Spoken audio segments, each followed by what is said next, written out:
Chapter 5, Little House in the Big Woods. Sundays. Now the winter seemed long. Laura and Mary began to be tired of staying alone, always in the house, especially on Sundays. The time went so slowly. Every Sunday, Mary and Laura were dressed from the skin out in their best clothes, with fresh ribbons in their hair. They were very clean because they had their baths on Saturday night. In the summer, they were bathed in water from the spring, but in the wintertime, Pa filled and heaped the wash tubs with clean snow, and on the cook stove it melted to water. Then, close by the warm stove, behind a screen made of a blanket over 2 chairs, Ma bathed Laura, and then she bathed Mary. Laura was bathed first because she was littler than Mary. She had to go to bed early on Saturday nights with Charlotte because after she was bathed and put into her clean nightgown, Pa must empty the wash tub and fill it with snow again for Mary's bath. Then after Mary came to bed, Ma had her bath behind the blanket, and then Pa had his. And they were all clean for Sunday. On Sundays, Mary and Laura must not run or shout or be noisy in their play. Mary could not sew on her 9-patch quilt, and Laura could not knit on the tiny mittens she was making for baby Carrie. They might look quietly at their paper dolls, but they must not make anything new for them. They were not allowed to sew a doll on clothes. They were not allowed to sew on doll clothes, not even with pins. They must sit quietly and listen while Ma read Bible stories to them, or stories about lions and tigers and white bears from Pa's big green book, The Wonders of the Animal World. They might look at pictures, and they might hold their rag dolls nicely and talk to them, but there was nothing else they could do. Laura liked best to look at the pictures in the big Bible with its paper covers. Best of all was the picture of Adam naming the animals. Adam sat on a rock, and all the animals and birds, big and little, were gathered around him anxiously, waiting to be told what kind of animals they were. Adam looked so comfortable.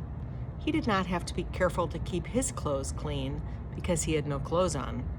He wore only a skin around his middle. Did Adam have good clothes to wear on Sunday? Laura asked Ma. No, Ma said. Poor Adam, all he had to wear was skins. Laura did not pity Adam. She wished she had nothing to wear but skins. One Sunday, after supper, she could not bear it any longer. She began to play with Jack, and in a few minutes she was running and shouting. Pa told her to sit in her chair and be quiet, but when Laura sat down, she began to cry and kick the chair with her heels. I hate Sunday, she said. Pa put down his book. Laura, he said sternly, come here. Her feet dragged as she went because she knew she deserved a spanking. But when she reached Pa, he looked down at her sorrowfully for a moment, and then took her on his knee and cuddled her against him. He held out his other arm to Mary and said, I'm going to tell you a story about when Grandpa was a boy. The story of Grandpa's sled and the pig. When your grandpa was a boy, Laura, Sunday did not begin on Sunday morning as it does now. It began at sundown on Saturday night. Then everyone stopped every kind of work or play. Supper was solemn. After supper, Grandpa's father read aloud a chapter of the Bible while everyone sat straight and still in his chair. Then they all knelt down and their father said a long prayer. When he said amen, they got up from their knees and each took a candle and went to bed. They must go straight to bed with no playing, laughing, or even talking. Sunday morning they ate a cold breakfast because nothing could be cooked on Sunday. Then they all dressed in their best clothes and walked to church. They walked because hitching up the horses was work, and no work could be done on Sunday. They must walk slowly and solemnly, looking straight ahead. They must not joke or laugh or even smile. Grandpa and his 2 brothers walked ahead, and their father and mother walking behind them. In church, Grandpa and his brothers must sit perfectly still for 2 long hours and listen to the sermon.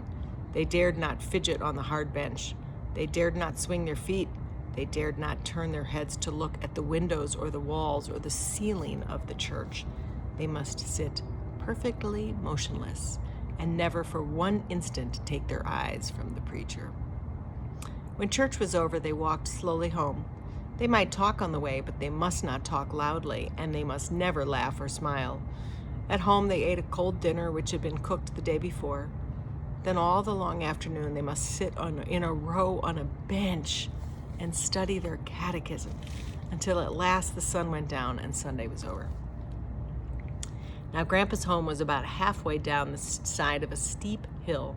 The road went from the top of the hill to the bottom, right past the front door, and in winter it was the best place for sliding downhill that you can possibly imagine. One week, Grandpa and his two brothers, James and George, were making a new sled. They worked at it every minute of their play. It was the best sled they had ever made, and it was so long that all three of them could sit on it one behind the other. They planned to finish it in time to slide down Saturday afternoon. For every Saturday afternoon, they had 2 or 3 hours to play. But that week, their father was cutting down trees in the big woods. He was working hard, and he kept the boys working with him. They did all the morning chores by lantern light and were hard at work in the woods when the sun came up. They worked till dark, and then there were the chores to do, and after supper they had to go to bed so they could get up early in the morning. They had no time to work on the sled until Saturday afternoon. Then they worked at it just as fast as they could, but they didn't get it finished till just as the sun went down. Saturday night. After the sun went down, they could not slide downhill, not even once. That would be breaking the Sabbath. So they put the sled in the shed behind the house to wait until Sunday was over. All the 2 long hours in church next day, while they kept their feet still and their eyes on the preacher, they were thinking about the sled. At home, while they ate dinner, they couldn't think of anything else. After dinner, their father sat down to read the Bible, and Grandpa and James and George sat as still as mice on their bench with the catechism. But they were thinking about the sled. The sun shone brightly, and the snow was smooth and glittering on the road. They could see it through the window. It was a perfect day for sliding downhill. They looked at their catechism and they thought about the new sled, and it seemed that Sunday would never end. Here's Grandpa, and the 3 little boys. After a long time, they heard a snore. They looked at their father and saw that his head had fallen against the back of his chair and he was fast asleep. Then James looked at George, and James got up from the bench and tiptoed out of the room through the back door. George looked at Grandpa, and George tiptoed after James. And Grandpa looked fearfully at their father, but on tiptoe he followed George and left their father snoring. They took their new sled and went quietly up to the top of the hill. They meant to slide down just once. Then they would put the sled away and slip back to their bench and the catechism before their father woke up. James sat in front on the sled, then George, and then Grandpa because he was littlest. The sled started at first slowly, then faster and faster. It was running, flying down the long, steep hill, but the boys dared not shout. They must slide silently past the house without waking their father. There was no sound except the little whir of the runners on the snow and the wind rushing past. Then just as the sled was swooping towards the house, a big black pig stepped out of the woods. He walked into the middle of the road and stood there. The sled was going so fast it couldn't be stopped. There wasn't time to turn it. The sled went right under the hog and picked him up. So silly. With a squeal, he sat down on James, and he kept on squealing, long and loud and shrill. Squee! Squee! They flashed by the house, the pig sitting in front, then James, then George, then Grandpa, and they saw their father standing in the doorway looking at them. They couldn't stop. They couldn't hide. There was no time to say anything. Down the hill they went, the hog sitting on James and squealing all the way. At the bottom of the hill they stopped. The hog jumped off James and ran away into the woods, still squealing. The boys walked slowly and solemnly up the hill. They put the sled away. They sneaked into the house and slipped quietly to their places on the bench. Their father was reading his Bible. He looked up at them without saying a word. Then he went on reading, and they studied their catechism. But when the sun went down and the Sabbath day was over, their father took them out to the woodshed and tanned their jackets, first James, then George, then Grandpa. "So you see, Laura and Mary," said Pa, You may find it hard to be good, but you should be glad that it isn't as hard to be good now as it was when Grandpa was a boy."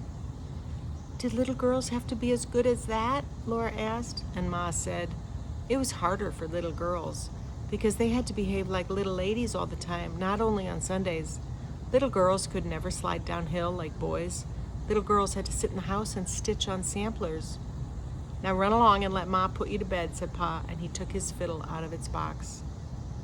Laura and Mary lay in their trundle bed and listened to the Sunday hymns, for even the fiddle must not sing the weekday songs on Sunday. "Rock of Ages, cleft for me," Pa sang with the fiddle. Then he sang, "Shall I be carried to the skies on flowery beds of ease, while others fought to win the prize and sailed through bloody seas." Laura began to float away on the music, and then she heard a clattering noise, and there was Ma by the stove getting breakfast. It was Monday morning, and Sunday would not come again for a whole week.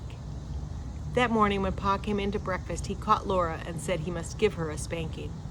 First he explained that today was her birthday, and she would not grow properly until next year unless she had a spanking. And then he spanked so gently and carefully that it did not hurt a bit. 1, 2, 3, 4, 5, 6.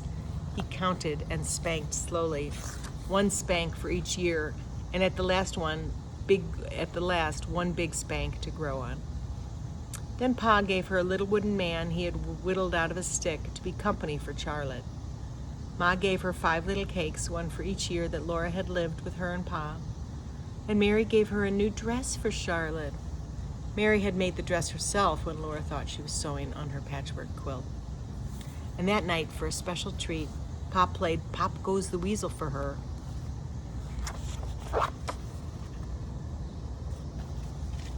He sat with Laura and Mary close against his knees while he played. "Now watch," he said.